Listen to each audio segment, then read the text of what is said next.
Merci Amélie. La prestation de l'équipe de France féminine n'est pas passée inaperçue au dernier mondial de football. De plus en plus de femmes et de jeunes se mettent à la pratique et se font doucement une place dans un sport réputé très masculin. Explication tout de suite avec Clara Sidobre. Elle est avec nous.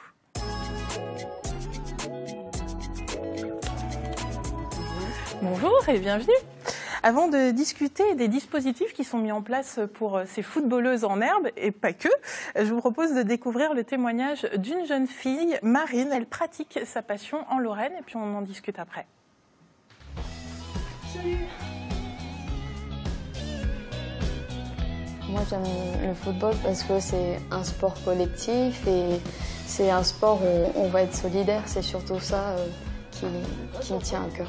Le foot, c'est pour moi un moyen de me libérer. J'ai une double personnalité sur le terrain et en dehors.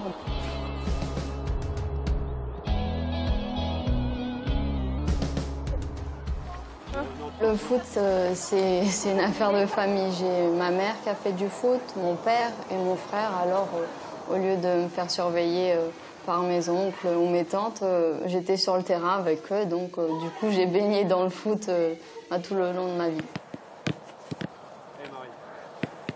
J'ai commencé à jouer au foot à l'âge de 6 ans à l'île de la Réunion. Le foot féminin n'était pas encore développé. On n'était que 2 filles, à vrai dire. Il n'y avait pas beaucoup de filles à cette époque, mais ça, c'est pas pour autant que j'ai pas voulu faire du foot. Ça m'a plu, même si c'était avec les garçons. Si on est une fille, on ne sait pas trop jouer, donc les garçons ils vont un petit peu râler, mais moi il n'y a pas eu de souci. On va dire que pour mon âge, je me débrouillais assez bien. Jouer. 2. Jouer. On m'a orientée vers une équipe féminine quand je suis arrivée en métropole, vers le FC Voipy. Au niveau de la vie de groupe, déjà, je suis avec les filles dans un vestiaire. Avec les garçons, j'ai été dans mon vestiaire à part. Donc au niveau de la vie de groupe, on sent plus l'ambiance. Donc c'est surtout ça qui était intéressant pour moi. Et après, au niveau terrain, c'est vrai que c'est pas le même jeu, mais c'était souvent bien pour moi quand on jouait contre les équipes garçons, parce qu'ils avaient cet a priori, ah, c'est des filles, on va gagner, mais au final, c'était pas souvent le cas. Allez, ça joue.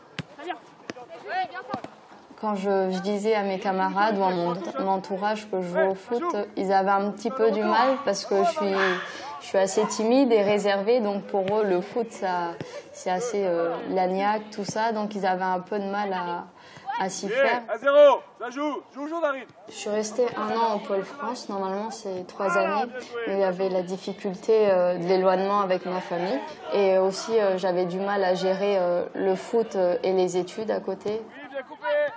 Au niveau du jeu, on va dire l'aspect athlétique et vitesse du jeu, c'est assez différent. Le foot féminin, c'est plus technique et voilà, c'est quand même de l'agnac, la rage, parce que sur un terrain, il faut y être à la place et il faut voir que c'est assez rigoureux et beaucoup de niaque. Oui, Amélie, bien appuyé, grand. Bien joué, Vol.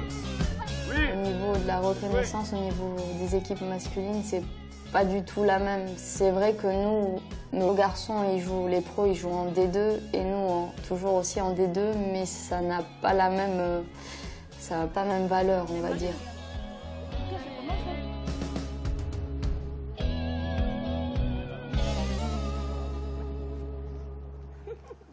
Alors, je vous ai entendu dire que vous n'étiez pas très d'accord par rapport à ce que Marine a dit sur la fin, notamment. Au niveau du développement du foot féminin, les équipes professionnelles maintenant mettent les moyens sur le football féminin, donc elles arrivent à avoir des aménagements pour s'entraîner et avoir les moyens et la reconnaissance, donc ça avance petit à petit. C'est pas encore l'égalité, mais ça avance. Oui, ça avance petit à petit et vous, elle parlait également de reconnaissance. Justement, avec le mondial féminin, on a l'impression, en tout cas, que c'est une nouvelle étape qui a été franchie d'un point de vue reconnaissance. Il y a eu différentes étapes. En 98, Aimé Jacquet est arrivé à créer des postes comme les miens, a mis en avant le football féminin à travers des pôles France, à travers des structures féminines. Il y a eu il y a 4 ans le début aussi de la Coupe du Monde avec l'équipe de Bruno Bini. Et cette année, c'est vrai que la médiatisation nous a beaucoup aidés. Alors, ce qui est amusant, c'est que maintenant, les petits garçons arrivent à se reconnaître à travers une Louisa Nessib ou une Amandine Henry. Donc, on gagne du terrain. Ouais. On gagne du terrain. Il reste encore un peu de chemin à parcourir. Vous le disiez, est-ce que en cette rentrée, vous avez observé une augmentation du nombre de jeunes filles ou de fillettes voulant faire du foot? Oui, les clubs nous disent qu'il y a beaucoup plus de petites qui veulent venir au foot féminin. Donc, il y a un effet Coupe du Monde, oui, qui est intéressant. Justement, dans les clubs, est-ce qu'ils accueillent facilement ces jeunes filles? Alors moi, mon travail, c'est d'aller dans les clubs, de donner une direction technique par rapport au foot féminin et à d'autres dossiers. Donc, on travaille en transversalité et c'est la force maintenant du football féminin puisqu'on arrive à travailler en travaillant comme les garçons. Et donc, mon rôle, c'est d'accompagner les clubs et de leur donner une direction technique par rapport à des plans d'action. Donc, on les accompagne à travers des équipes spécifiques. On a mis en place des pratiques. Pour l'instant, on ne parle pas de compétition parce qu'on veut vraiment amener les filles à pratiquer. Dans un loisir, en tout cas. Voilà, des pratiques au niveau des petites de 6 ans à 12 ans, de 12 ans à 15 ans, de 15 ans à 18 ans et en senior. Donc, on est à peu près à une 50aine d'équipes en jeunes. Et en senior, on a un gros développement aussi, quoi. Quand vous dites 50aine d'équipes en jeunes, uniquement des équipes féminines ou oui, elles sont des équipes spécifiques. Parce qu'on voyait le profil je me rappelle plus son prénom, de Marine. Elle a attaqué à travers ses frères qui jouaient au foot. Elle a attaqué à mixité. Et là, il y a deux profils chez les filles. Vous avez des filles qui n'ont pas de frères ou de papa qui jouent au foot et où il y a des a priori par rapport aux parents en disant le foot, c'est pas forcément pour les filles. Donc, elles vont aller au foot à travers une pratique spécifique. Les parents auront moins d'a priori pour jouer entre filles. Alors, les équipes, elles sont pas forcément assez nombreuses dans certains, surtout chez les petits, dans certaines catégories.